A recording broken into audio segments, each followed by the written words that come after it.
Assalamualaikum, wilujeng sumping di channel YouTube Kamila Atalia. Urang diajar bahasa Sunda sasarangan yuk.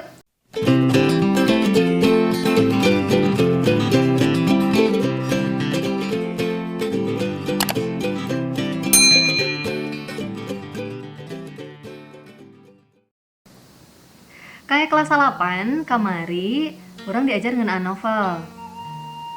Tapi henteu sadayana ku ibu dipedar. Hidup oge tangtos, upama urang diajar novel tapi teu maca novelna asa kurang kumaha gitunya. Janten minggu ayeuna hidup pancena nyaeta maca hiji novel Sunda. Ibu novelna di mana? Mangga ku ibu parantos disimpan dina description box ku hidup sumangga pilih bade maca novel Sunda anu mana.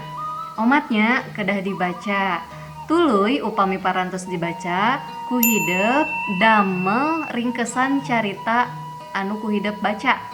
Janten misal hidup milih novel anu nomor kahiji. Nah ku hidup upami parantos dibaca sadayana eta novel mangga damel ringkesana eta teh novel ngeunaan naon kumaha sifat-sifatna pokona mah dijelaskeun diringkes dina buku catatan. Upami novelna mah teu kedah dicatet dina buku catatan, cekap diserat ringkesanana hungkul.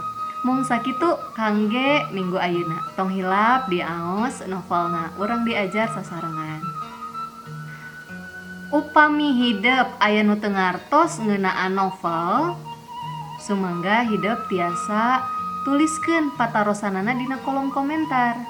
Atanapi hidup tiasa nga-WhatsApp ibu, tapi tong hilap nga-WhatsAppna di jam kerjanya teu kenging wengi-wengi teuing nya. Bilih teu dibales gitu kan hidup nyeri hate.